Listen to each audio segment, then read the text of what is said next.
Hello, everybody. How you doing? Welcome to another Grand Boulevard Prevention Service hour or 25 minutes. My name is William Penn. I am the president of Grand Boulevard Coalition. And I know you guys are wondering, why haven't we seen you over the last couple of months? Well, I took a couple of months off to just work in the streets and continue our mission of Grand Boulevard Coalition, which is no youth use, and to continue our drug-free community out of the Bronzeville and the greater Bronzeville area. And in my time out of this seat, the people who sat here was doing such a great job. I just wanted to give them a little break and let them take a Thursday off and capture their Christmas shopping and so on and so forth. But we had a lot of wonderful conversations, and then I came across this young man, who I'm going to introduce you to in a second, and he just blew me away. He was like, I'm doing twice what you're doing, Mr. Penn, and I need to be on your show so where I can tell people out there what I'm doing and who I am. And so I said, hey, let me come back in this seat, have a seat here, have you right there, and then as soon as we do a quick little commercial, we're going to come to this gentleman and see exactly who he is. We would just like to let everybody know that you can reach us on Twitter. Follow us on Twitter. Do something on Twitter. Tweet us at GBCoalition_.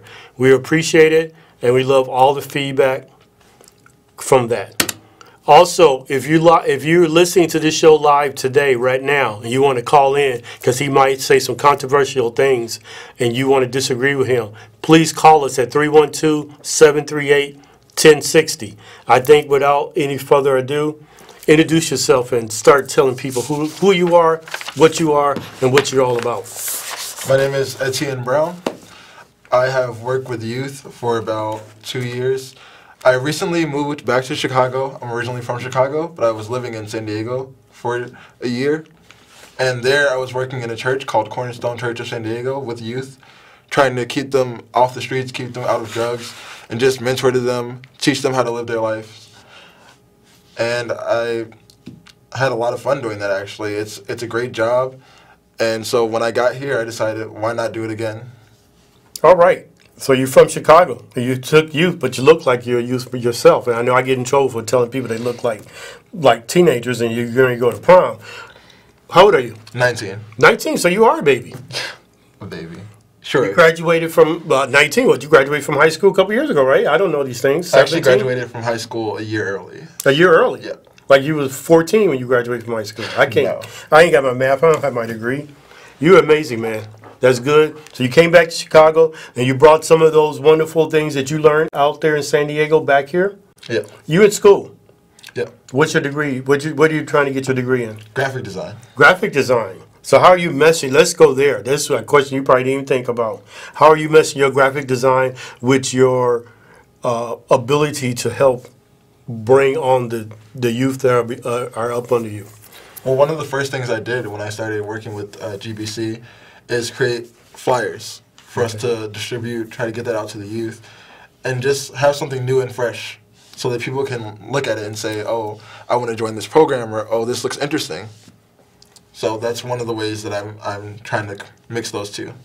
Great. And so with that, we've been seeing a lot of positive feedback and results, and I was amazed about all the stuff you've done.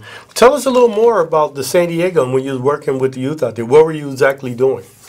So basically, I was just counseling to them, mentoring them about, what college is like, or just life situations. So if they got into an argument with their parents or they were having trouble with peers, like I've been through all that already. So it was just trying to explain to them how to get through it and how to do that without relying on drugs or relying on, anger. Okay. So as a graphic artist, up and coming, and I know you have it naturally, so that's why you probably went into that degree, because a lot of classes and a lot of the training is I'm in the arts field too. It's self-taught, but then you have to go and obviously get the degree. So one of the things that one of our organizations do is use art as a way of dealing with problems, dealing with situation, anger management. What's your opinion on that, or have you in your personal life, if you don't mind sharing, or you've seen where youth come together and utilizing art, obviously the visual arts or singing or creativity with the paintbrush have helped people over some type of hump and keep them on a good path. I think it's a great idea to try to incorporate art into working through your own problems. I think the best art comes from working from emotion rather than, for an assignment for school or something. Mm-hmm. I know me personally, my best art comes from when it's a personal project rather than an assignment for school.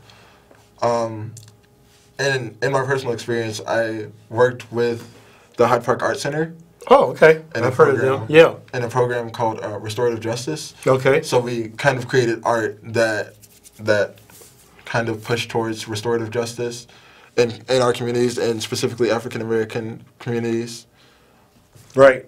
So that was a really helpful experience, trying to see like how art can actually change a community. Now, I've heard of that program at the Hyde Park Art Center, Restorative Justice. Yes.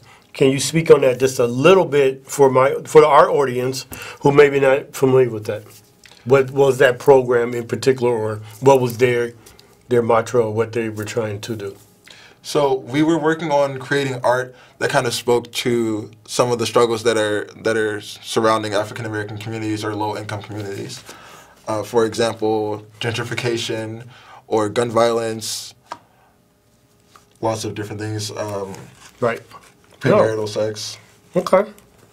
So let's dive into one of those things. I have a question. So Grand Boulevard Coalition, our mission and goal is to make sure we educate our youth in our community about don't use alcohol, and then we kind of expanded to drugs and cigarette and now vaping, but just overall. But we really concentrate on drinking part.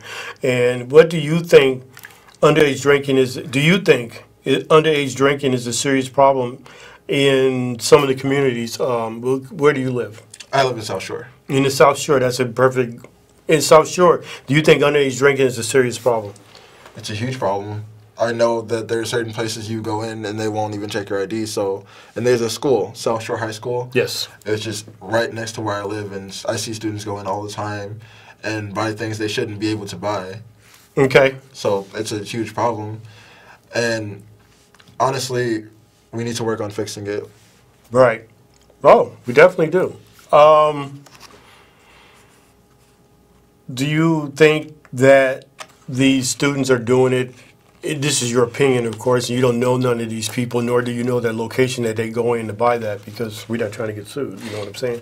But why do you think they're doing this? Are they doing it for fun? Are they doing it out of anger? Are they doing it because I'm going to do it because you did it, and we're boys, so because you're drinking, I'm going to drink? What do you think? In your opinion, I mean, you like you said, you're 19, right? Yeah. So you haven't even you've never had a drink in your life, correct? Right. Okay. All right. Well, we could be real. I mean, if you had and your parents is not watching and you want to say, yeah, I might have squigged a beer here or whatever. I don't. It's on you to say what you want to say about yourself. But what if you did and you want to share that? What caused it? Was it anger, pain? I just want to try it because I'm curious, or hey, like I said, we're boys. I'm passing the bottle. It's like I passed the joint to you, and you just do it because it was passed to you. Well, when it was in a family situation. We were celebrating New Year's. Okay. And it wasn't like more than one glass. Okay. Oh, see, you're a good boy. Introduce you to my daughters.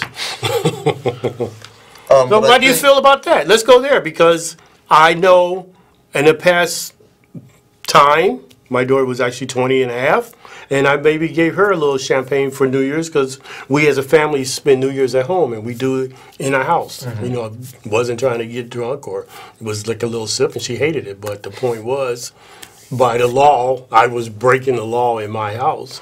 But just like you're in your house, what you guys are doing. But was that okay? I think in small amounts, it's okay. Okay. Obviously, if you're underage, you shouldn't be getting drunk. But like, right. If you're with your family and you have one drink, I think that's okay. I told you he was going to be controversial, you guys. Told you. That's why I like this guy. I see a little bit of myself in him. The only reason I say small amounts is because, you know, the more you drink, the more it affects your brain chemistry and all that. So it can actually be harmful to your body, your brain. True. So you can ask me questions too, so I don't always be me, like, you know, even though I'm here today interviewing you, I just wanted to make sure that we can go back and forth on what we're doing and what we're talking about. I did actually want to kind of talk about, we talked about the one time that I have drank alcohol, but like, I think it'd be interesting to talk about why teens overall drink alcohol. Okay. So, I mean, unfortunately, I know from what the CDC and all these people say, Yeah. but we know that what they say is probably 75–80% right, because today when they tell, I will spit to you that I'm told that out of 10 youth from Boulevard Children's Hospital in their research, if there was 10 youth in a room, 7 of them never had alcohol and maybe 3 has. But I know obviously we brought 10 kids maybe from your community. It might, and not because your community might be different, but just the nature of your community, that might be 50-50. Yeah. So that's what I would say to you. But then I would say, what you on the street, you out there, you live in South Shore, just like I live in Bronzeville.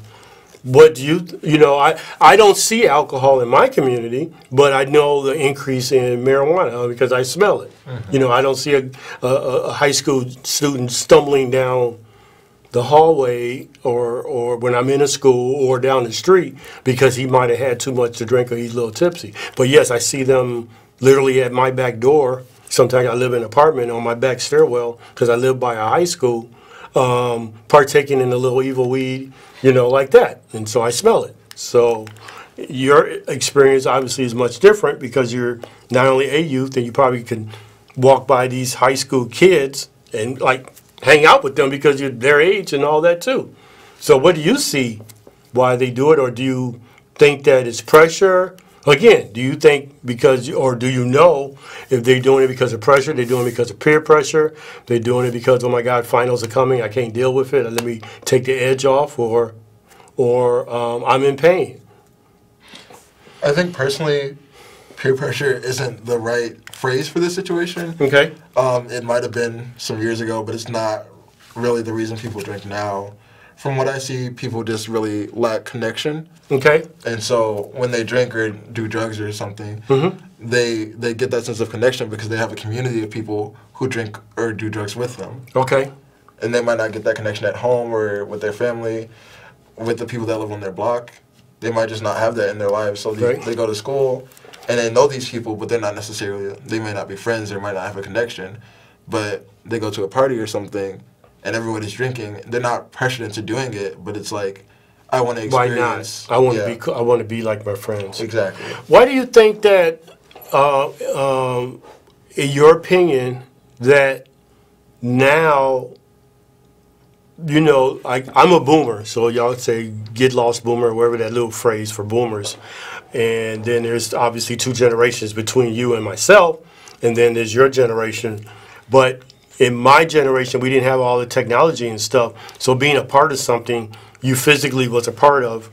But people are saying how the previous, newer generations, we have social media, we have 24/7, you know, live video of people just saying, you know, walking down the street, showing stuff that doesn't really make no difference. But I'm trying to say is people are technically more connected now than in my generation. But after hearing what you just said and hearing a lot of people saying that, they're not really connected. They really don't, you know, the whole ideal of being alone, being by themselves, being in their own heads is like a negative taboo or something bad now. It is. Especially with social media, because what you see on social media isn't always the real person. It's just what they decide to put on there. Right, I agree. So that might not necessarily be a connection, because obviously a connection will take honesty, some sort of actual relationship with the person. And you can build that over social media, but that's not always the case. Okay. So let's go there, because you are an artist like myself. How can my 19-year-old, my 18-year-old, whatever, can take social media or maybe take something creative and put out there. Because we are a society of content watchers or taking back, but we're not a group. We're becoming more a group of content creators of positive and good things to say this is something, this is right. I mean, we have all the fringe people like the young lady, what my kids were showing me, who sits there and just eat food. And people just love hearing her chomp down and eat food. Yeah. And I saw her in an interview, and she makes 6 figures. I'm going to start eating food because I want to make 6 figures. But the point is, what can, in your opinion, or good, maybe we could do a workshop and have you back down the road, that youth who want to be a part of something and be their own leaders in creating of something positive, what do you think that they need to do and look at? Or how would you tackle that? It depends on the situation, because if it's something brand new, then all they have to do is just stick with it, because if it's something completely new to the internet, which is very rare, people are going to automatically be drawn to it because they've never seen it before. Okay. But if it's something old or an old idea, an old concept that they're trying to bring like for themselves to the internet, then they might want to get in touch with people who have been doing that for a couple of years, and like just have someone mentor to them. So if you're an artist, you might want to talk to an artist that you follow on social media and say, hey, how can I improve my art? And you just keep talking to them, keep improving, and the more you improve, the better your artwork will get, and obviously the more views you get. Okay, that's good.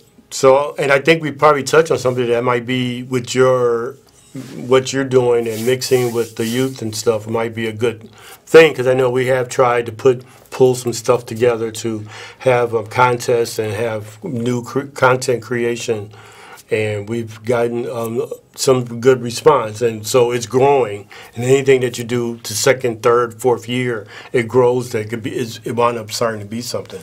But I want to say, in your community, before you became a part of GBC, and maybe when you came back from San Diego, is there organizations, is there people in that community providing resources to the youth, even yourself, in how to act or how not to do these things that you, like you said, you have experienced and see with your eyes? I've seen Johnny leave here and do that and went back to there. But have you seen this organization is out here on the streets with these children, young adults, trying to tell them, no, that's wrong and not do that? So not putting no one on the spot. I wanted to know, because a lot of people say, and that's what you're saying, I can spit out numbers and data to you, but the real deal is the boots that are on the ground is actually doing it. And so I want to know, do you see stuff like that? Or when you came back, was it hard for you to find, and not saying that you obviously came to GBC, or you found a program to help you do what you were doing, and you found GBC, and now you're with us. So congratulations for you to be with us, and we appreciate that. But was it hard to find something before that, or do you see stuff in your neighborhood that's not, and you can say, William, this is what's missing? I think there's an organization that exists. However, they lack presence. Okay. So they're not out on the streets, and you don't see any information about them, any flyers, nothing put up about them. And that's the big problem. It's hard to reach youth when they don't see you. You have to be seen within the community to be seen as an organization that is a part of the community. Okay. So let's go off of that. What would you suggest that community, or suggest us, GBC, in the Bronzeville community, can do to reach these youth that maybe need something? Or they might not be asking they're not going to ask for help. Like, I've gone in the classroom with 50 kids and say, how many kids, one school, how many kids have had a drink? They were high school kids, or maybe college high school kids. They don't. So one school, not a kid raised their hand because they're afraid, right? I go to this school over here that's really in the hood, and half the class raised it. They're proud. Hell, I'm 18. I've drank. I've done drugs. I've done, as you said earlier, premarital sex. I've done it all. But so what can I do to? What can we do to be more vigilant or be out there? I know what you're saying, that you haven't seen them out there, but in your creative mind, and if I'm not, if you don't have the answer today, we can always come back and revisit it. But in your mind, and let the audience know what you think that might be a better way of doing it, because obviously that's what's wrong. I think the best way to do it is to visit schools and have an event planned, something that kids can come out to and actually participate in. Okay. Rather than just like having them being talked at, have them, take part in something. It could be something as simple as like a basketball game or a parade or something. But as long as you have these kids and they're getting involved with the program, then it'll be seen as a presence within the community, because it's not just, this organization that's here to help. It's this organization plus these kids that actually live in the community. These people that know all the people in the community, they have a relationship with people. Right. And they're doing this event, they're having fun. That's the best way to be seen. Okay. I like that. I've never thought about that, and I thought that one of the things that we were trying to do different with Grand Boulevard Coalition and my life, my professional life, is and was a lot of legacy, I guess is the word they use. Organizations continue to do the exact same thing they've done for the last 5, 10, 15, 20, 25 years. And I keep coming on here and I said we have to do things different. And I'm just so happy with this year crop of interns, along with yourself, who's an intern also, that's bringing new and fresh ideals. And even though Grand Boulevard Coalition has only been around, I think we're in our 7th year, and we are always doing different and new things because of our relationship with IIT and the youth that's there, and from an entrepreneurship perspective that we bring to the table, we have survived and we have grown. But I like this new blood with yourself and what you're able to bring out to improve, like you said, to improve what I'm doing. Because exactly what you just said, Tuesday I'm thinking I have an event at a high school talking to the athletes about how to prepare themselves for college and how they're the future leaders and all that. But it wasn't, I didn't think about an interactive situation where, no, we don't go in and we talk down to them or talk at them. We try to have that conversation two-way, but there's no activity around it where they could really be like, wow, when they walked away, this was really meaningful and this really touched me. So that's good. Well, hopefully I could, in a short period of time, incorporate some of what you just said into that. So when we actually go there and do that on next week, that I can instill some of that what you just said. So that's good. Thank you very much. What is your goal in this world or this realm? I mean, you're working again with GBC. You answer some type of ad. You've got a part of organization. You got a part of something. I know you're just a creative person, but your mind is much deeper, and you do have a little background from working with youth when you were out in San Diego. What's your mission? What's your goal? I think my main goal in life is to bring people together, just any way I can. So, but what do you mean bring people together? Like you could throw a party and everybody could show up. Is that like that, or you mean? What do you mean? I mean, really get into it. I want to feel it from your heart. I mean, create connections between people. Okay. So they actually know each other rather than just like seeing each other, saying hi, saying bye. More than just the casual conversation, where you can actually see someone and have a deep like intellectual conversation with them, or just connect with them on like heart-to-heart basis. I like that. Okay. And you have some great ideals, and we're going to be initiating some of that stuff under the GBC banner. And I hope up on our banner and all our connections that we're able to connect and help you in what you're trying to do with your goals. So even though we're looking at it from a drug-free community and most youth don't use, but content creation is something big on everybody. I know everybody's trying to go viral. Not everybody, but people are trying to go viral in a positive way, just as much as a negative way. And we definitely want to help you in your endeavors and how you're trying to do what you're doing, and if you need resources and stuff like that. So I'm giving you that back to you because you've given so much in the short period of time that you've been with Grand Boulevard. All the interns have been given a lot back. I just got the 1 minute sign. They tell me, William, you talk too much, so I need to read some They told me to say shout outs to my sector partners. I don't know why I'm shouting them out, but there's a joke there. I just don't know where. Otis Monroe, I'd like to thank you and appreciate you for being a part of our group. Institute of Positive Living, one of our parent organizations, Chicago Area Project. SAMHSA, who support us financially to continue to do the work that we're doing in the community. Grand Boulevard Prevention Services, my sister organization. Center of New Horizon, one of our other non-for-profits in the area, For Anyone Girl. Cats Meow Social Media, I think that's what that says. Chicago Recovery Communities. To our political people, Maddie Hunter, and our alderman, Pat Dow. That's really it. I want to thank everybody for, first I want to thank you for coming out and give you opportunity to finish your thing, and I know hopefully we'll see you next week. Thank you for having me. I'd like to thank everybody for listening and listening in on us. Let you know our last show for the year is going to be next week, and I'm going to have hopefully a lot of the interns and the staff giving people out there what our wishes and goals for next year.